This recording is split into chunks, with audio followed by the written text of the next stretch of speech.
Hi, welcome to the Creative Treehouse. My name is Robin Broom and I am an independent Stampin' Up! Demonstrator in the United States. Thanks for joining me at the Treehouse today.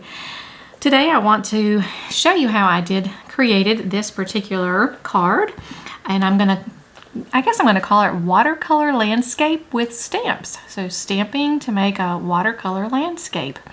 And I'm looking forward to being able to share it with you. The stamp sets, there were 3 different stamp sets that I used in this, and it was, to begin with, the Beautiful Moments, and I just used the young girl here for this one. And then this stamp set was the My Meadow stamp set, and we used several from this set. And then also the Waterfront set. It's a little bit older set, but it works really, really well in combination with the My Meadow set. So we're using those 3. We're using several different inks from stamp pads, and we're using a couple of masks, Stampin' Blends, and even some Scotch tape. So let's get started. The first thing that we'll need to do is get our Whisper White paper, the base of a card. And that is going to measure 3 15/16 by 5 3/16. And to make it a little bit easier, you might want to just say that it is 1/16 less than 4 by 5 1/4. So that's our base. That's our white, Whisper White. And the first thing we're going to do is let's go ahead and put a scratch pad underneath there, because we're going to be doing some stamping off, and we're going to stamp our girl first using soft suede ink. So we'll stamp her up, ink her up, and then we're going to place her on the left hand side, fairly near the bottom. It's such a pretty image. I really, really like that. Okay, so we've got her on there, and the next thing that we need to do is we need to mask her. And so what I did to create my mask is I used a sticky note, like a Post-it note. And what I did was I put the Post-it note down on top of her, and let me show you and then I traced over her, because you can see through the Post-it note.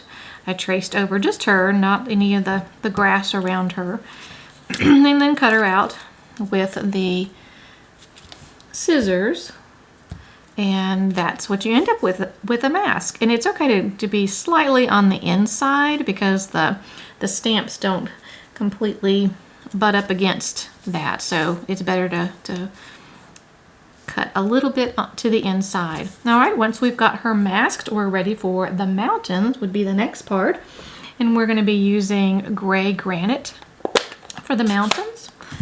And the mountain stamp is from the Waterfront. It's well used, as you can see.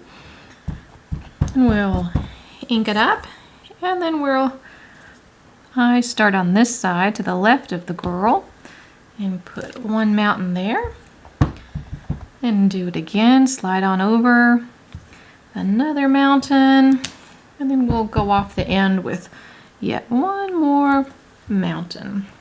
So now we've got all our mountains. All right, the next thing that we're going to do is we're finished with the gray granite, so we can close it up and set that aside. And now we need the Mossy Meadow, will be our next color.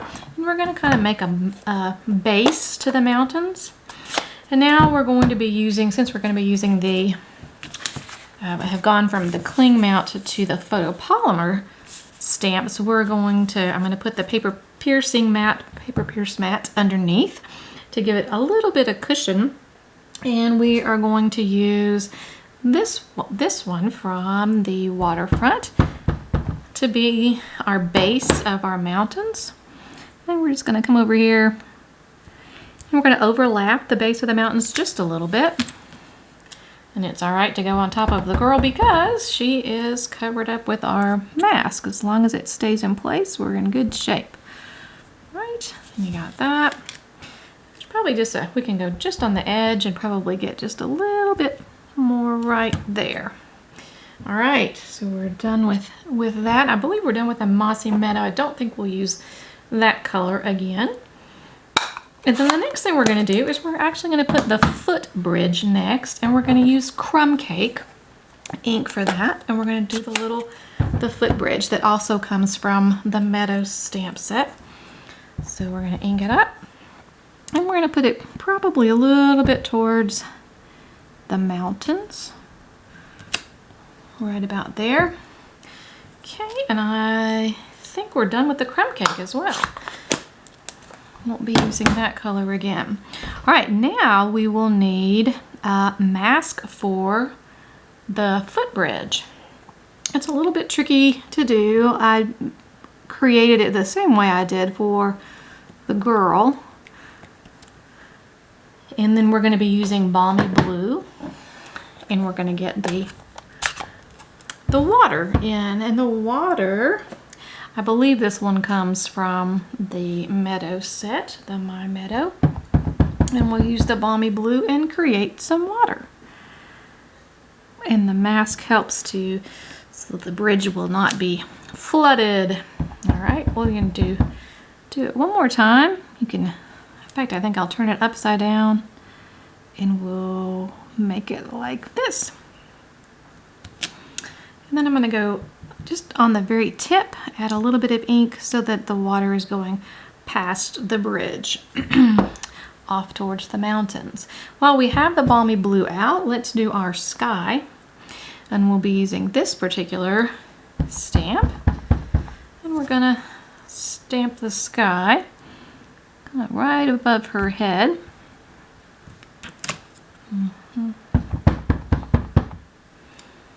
And one more. It almost makes it appear to be clouds in the sky. There we go. Okay, and now I think we're done with the blue. We can close up our Balmy Blue.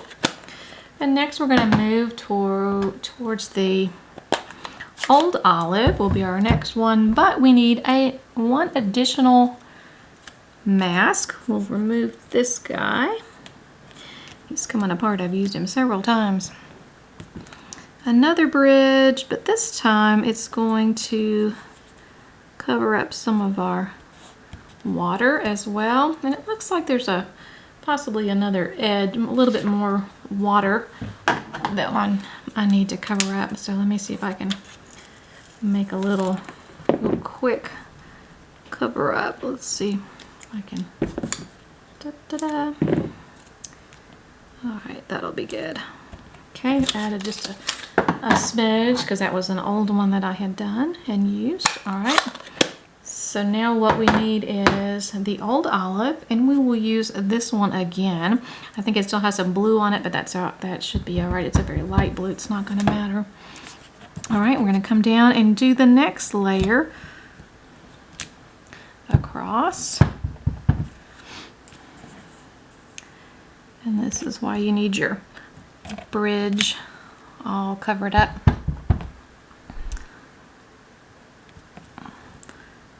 All right, so now we've got some more of that. That's awesome.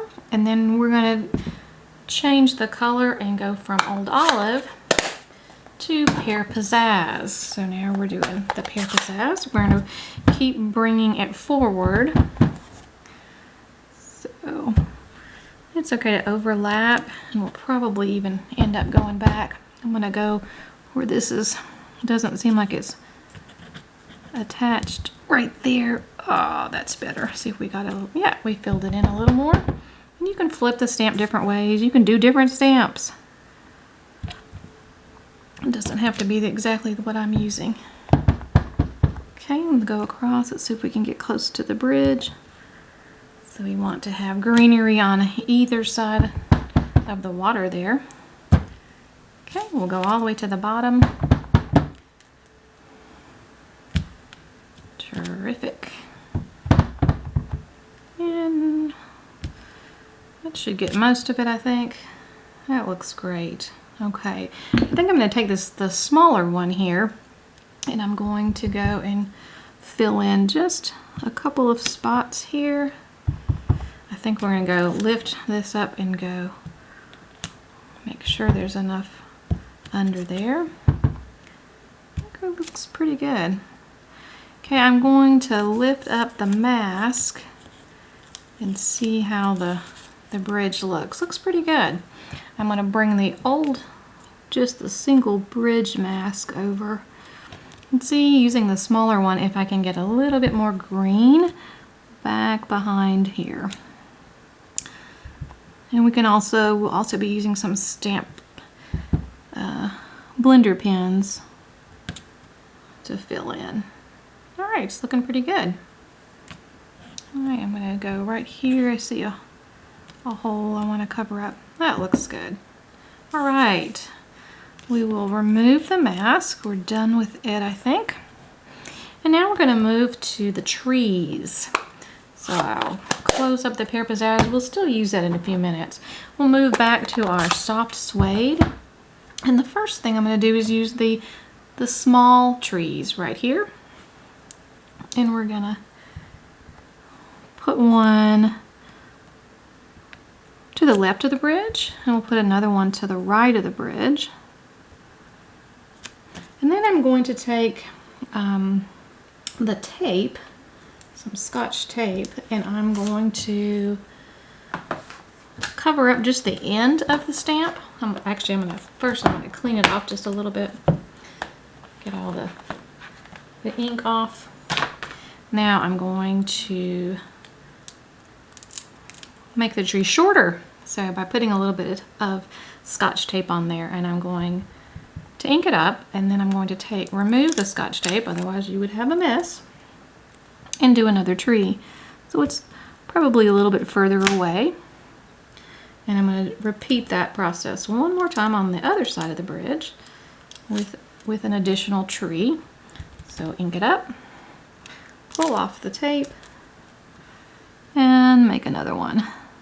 And actually, you know what I think I might do? I might bring the bridge back, because our bridge this time is pretty close. So I'm going to bring it over so that the tree can kind of be behind the bridge. Okay, there, that should work. Remove it. All right, now we need the big tree. So we'll grab the big tree, and we're going to do the same thing. We want this tree to be just a small bit. Actually, instead of I think what I might be able to do is just not ink it up completely instead of using the Scotch tape. All right, and this I'm going to slide up. I'm going to go over the edge just a little bit. Now we've got our big tree on the other side. Okay, now we're going to go to Pear Pizzazz again.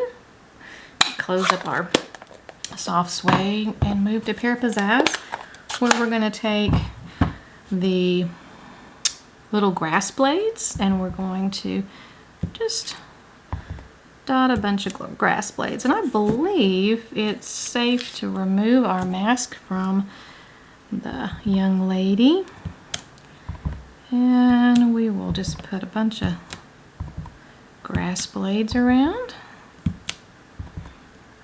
and we'll bring a few over here closer to the water. Right, maybe perhaps one more there. All right, that looks good. Now we're going to go and decorate our trees and make them not look like wintertime, make them look like it's summertime. And again, we're using the Pear Pizzazz. I'll just use and I didn't tell you, but it's the little dots. I believe they're from the My Meadow stamp set, and we'll just stamp around. Give the tree some leaves. And we'll bring these trees to life. Because of the darker background, you don't really see the Pear Pizzazz on the trees.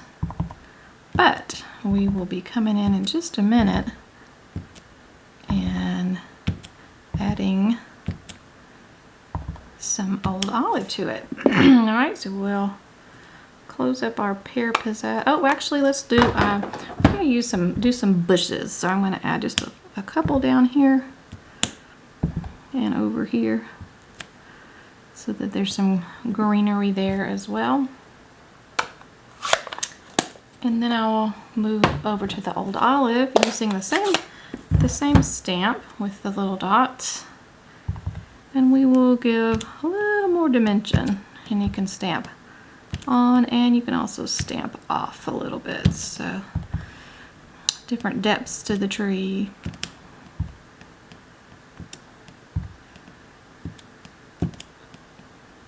And that one I didn't push all the way down.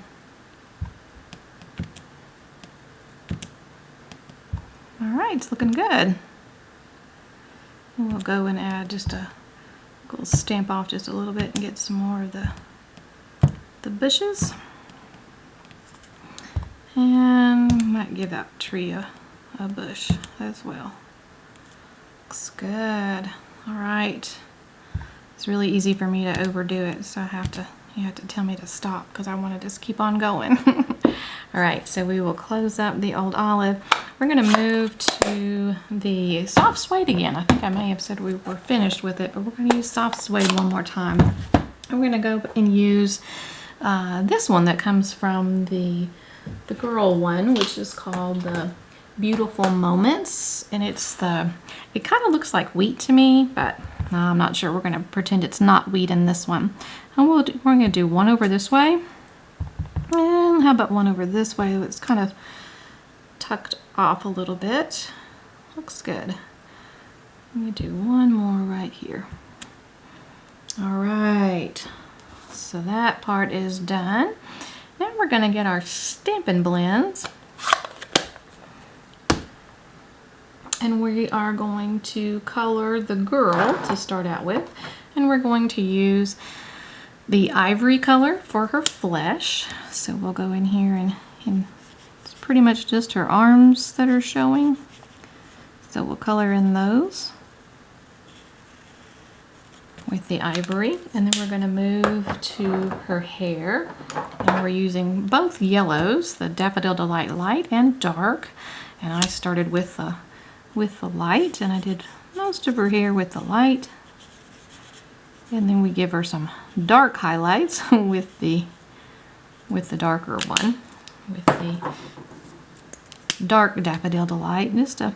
Actually, I think I like the narrow tip on this one, and just little touches give her hair, make her hair not look flat. Who wants flat hair, right?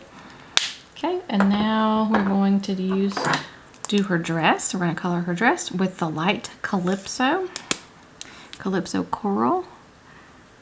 It's just such a pretty color, and I love it up against the green and the blues. And Stampin' Blends are the best. They enable you to color so smoothly. There's no pin lines, and their name is just perfect because Stampin' Blends, they actually do a marvelous job of blending, and you can use the different colors, the light and the dark, and just make it really pretty creations. So I'm only going to use the light on this particular one, and I'm going to just go back and give it just a little bit, follow all the little fold lines in her dress, and go through one more time, and it just gives it, again, just a little bit more depth. All right. Oh, I think this is a little tiny piece of her dress. All right, and then we're going to actually take the light old olive, and where it didn't exactly touch all the way, we're going to kind of fill that in, and we're going to fill it in right here and right here as well. And then probably down here there's a little bit that we can fill in, and if you see any other spots in the meadow that you want to fill in, especially over here by the bridge is kind of tricky, so we can work with that a little bit, add a little bit of green in here. Looks good, and maybe perhaps a little bit under the bridge. Looks good. Maybe right around in here. And get a little carried away. It's really easy to do. All right, I think I need a little bit more in here in the trees. Good, I think it looks really good. How about right here near her arm? Definition there. Okay, and now we're going to take the balmy blue. And I'm gonna do, she has like a belt, and you can barely tell, but I'm gonna make that blue. And I'm also going to take what could be wheat, but we're just gonna pretend it's a pretty blue flower, a meadow flower. Could be strange blue bonnets or something, and I'm gonna color those little parts blue because she has some in her hand, and I don't know why you would pick up wheat, but I think they must be some kind of flower. So I'm gonna paint them or color them with the balmy blue as well. And the extra ones that we put in. The ones that have a very dark background, the blue is not going to show up, and you might even want to go back and reapply a little bit of the blue because it kind of disappears and recedes into the darker green. So there, looks good. I wonder if I can put a little bit in here. Ah, that looks good. Yeah. All right. I like it. All right, is there anything missing on this? I don't believe so. I think the only other thing that I did was I used the crumb cake marker, and I made a little bit of definition in the bridge. I actually drew a line on the bottom of the bridge, and I did this. Just a little bit of definition.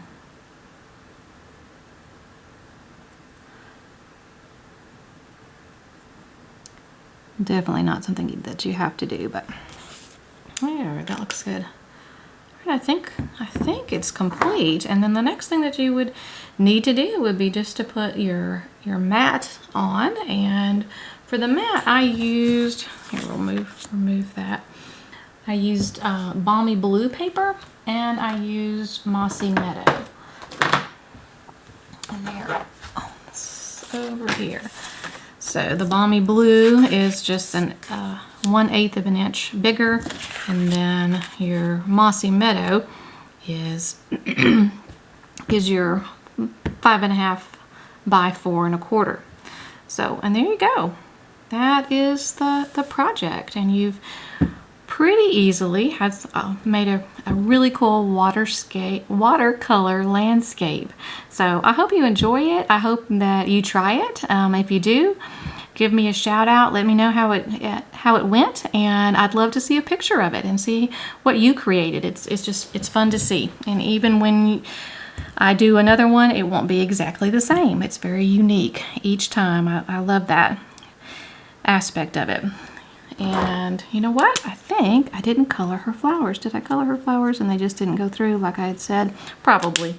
So there you go. Yeah, you see how I keep wanting to mess with it. So there it is, and I hope you had fun. I had fun sharing it with you, and I look forward to having you stop into the Creative Treehouse again and see what is on tap next time. Thanks again for visiting, and I'll see you next time. Bye-bye.